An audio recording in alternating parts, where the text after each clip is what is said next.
Shalom, selamat pagi jemaat dikasih Tuhan. Kita kembali berjumpa dalam renungan pagi. Ya, di awal pekan ini mari saya mengajak kita semua kembali untuk merenungkan firman Tuhan supaya kita terus dibangun, diteguhkan dan dikuatkan di dalam iman dan pengharapan. Sebab firman Tuhan sumber kekuatan bagi hidup kita yang akan terus menuntun kita, bahkan menerangi langkah hidup kita. Mari sebelum merenungkan firman Tuhan, saya mengajak kita semua untuk berdoa terlebih dahulu. Bapa di surga, kembali Tuhan di pagi hari di awal pekan ini kami datang ke hadirat-Mu. Kami menaikkan segala puji dan hormat dan syukur atas pemeliharaan-Mu, atas anugerah-Mu, atas berkat-Mu, perlindungan dan pertolongan Tuhan dalam hidup kami. Dan kami juga membutuhkan tuntunan firman-Mu Tuhan. Mari Tuhan singkapkan dan nyatakan kebenaran firman-Mu. Dan juga urapi kami dengan urapan Roh Kudus. Sehingga kami bisa menangkap pesan Tuhan. Menangkap maksud Tuhan. Mendapatkan rema yang dari Tuhan. Dan juga mengerjakannya dalam hidup kami. Terima kasih. Dalam nama Tuhan Yesus kami bersyukur dan berdoa. Amin. Mari jemaat dikasih Tuhan, kita akan buka Alkitab kita. Renungan pagi ini saya ambilkan dari Lukas 6 ayat 46 sampai 49. Saya bacakan. Mengapa kamu berseru kepadaku, Tuhan, Tuhan, padahal kamu tidak melakukan apa yang aku katakan? Setiap orang yang datang kepadaku dan mendengarkan perkataanku serta melakukannya, aku akan menyatakan kepadamu dengan siapa ia dapat disamakan. Ia sama dengan seorang yang mendirikan rumah. Orang itu menggali dalam-dalam dan meletakkan dasarnya di atas batu. Ketika datang air bah dan banjir melanda rumah itu tidak dapat digoyahkan karena rumah itu kokoh dibangun. Akan tetapi barang siapa mendengar perkataanku tetapi tidak melakukannya, ia sama dengan seorang yang mendirikan rumah di atas tanah tanpa dasar. Ketika banjir melandanya, rumah itu segera rubuh dan hebatlah kerusakannya. Jemaat dikasih Tuhan, satu kali Yesus berkata, mengapa kamu berseru kepadaku Tuhan, Tuhan? Nah, ini di dalam banyak orang. Orang sering berseru, Tuhan, Tuhan. Bahkan seringkali apa? Tuhan tolonglah, Tuhan berkati aku, Tuhan tolong aku, Tuhan berikan ini itu. Ya, permohonan kita luar biasa. Kita selalu meminta Tuhan. Kita selalu berdoa, selalu minta Tuhan. Tetapi perhatikan, Tuhan menegur orang yang demikian. Bukan salah, nggak salah. Memang kita butuh untuk selalu mengandalkan Tuhan. Tetapi perhatikan, Tuhan menegur dengan keras, mengapa kamu berseru kepadaku Tuhan, Tuhan, padahal kamu tidak melakukan apa yang aku katakan. Perhatikan. Jadi jangan hanya minta-minta, menuntut, mengharapkan, bahkan seringkali tanpa disadari doa kita ini ngatur Tuhan. Doa kita ini nyuruh-nyuruh Tuhan. Hati-hati. Ya, jangan sampai kita ditegur seperti ini. Mengapa kamu berseru kepadaku Tuhan, Tuhan, tapi kamu gak pernah melakukan apa yang aku katakan. Nah, jadi artinya apa? Kita mesti seimbang. Ya, kita boleh berdoa, minta sesuatu ke Tuhan boleh, Tuhan senang kok. Ya, tetapi perhatikan, kita juga harus melakukan apa yang dikatakan Tuhan. Kita harus melakukan apa kata firman Tuhan. Jadi pelaku firman.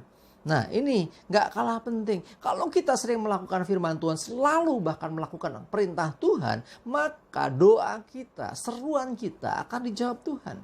Inilah salah satu alasan kenapa kok doa kita kadang tidak dijawab Tuhan. Bisa jadi karena kita tidak pernah atau tidak mau melakukan perkataan Tuhan. Ya, sampai Tuhan akhirnya membuat satu perumpamaan digambarkan. Orang yang mendengarkan perkataan Tuhan itu adalah seperti orang yang bangun rumah. Dikatakan yang satu ini mendengarkan dan melakukan itu disamakan dengan orang bangun rumah. Sebelum rumah dibangun, dia gali tanahnya, dia taruh batu-batu dulu untuk pondasinya, baru dibangun di atasnya. Nah, bangunannya jadi. Ya, lalu apa? Ketika datang banjir, datang air bah, rumah itu dilanda. Tetapi rumah itu tidak rubuh. Karena apa? Dia kokoh dibangun. Karena ada dasar, ada pondasinya. Nah, ini gambaran orang yang mendengarkan firman Tuhan dan melakukan. Ya, bandingkan dengan orang kedua. Ya, orang kedua ini bangun rumah juga. Tetapi dia tanpa pondasi, tanpa dasar. Langsung aja dibangun.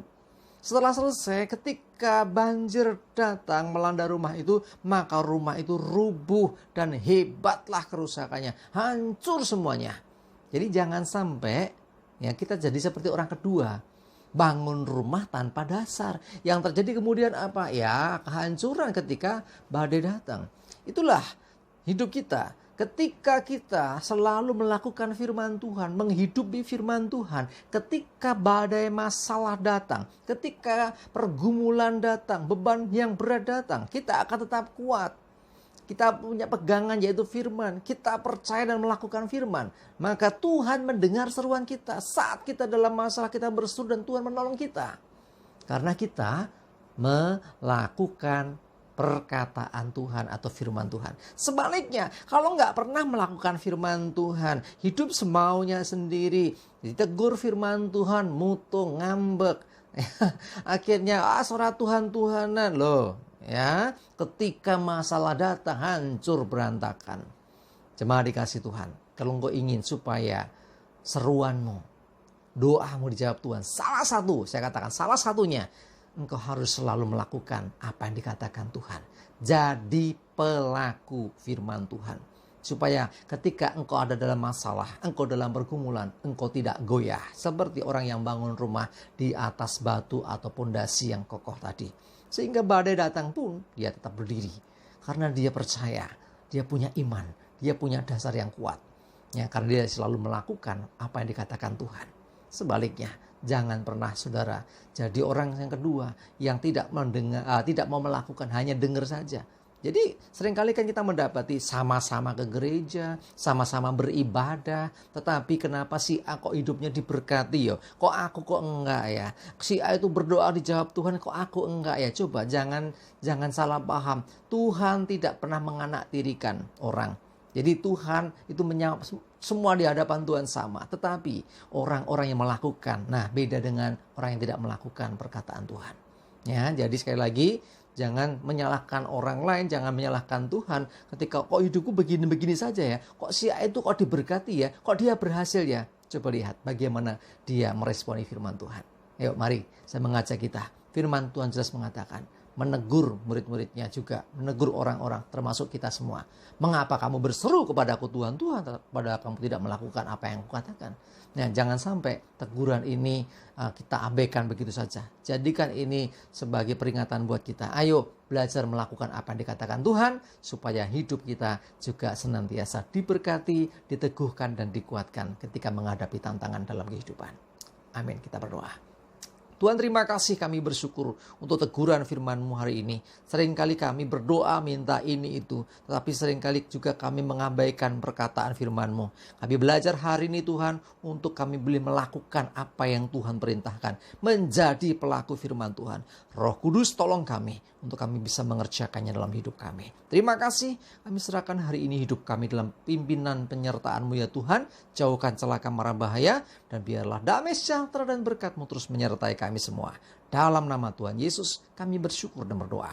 Amin. Mari jemaat dikasih Tuhan, semangat terus, maju terus dalam iman dan pengharapan. Tuhan Yesus memberkati kita semua. Amin.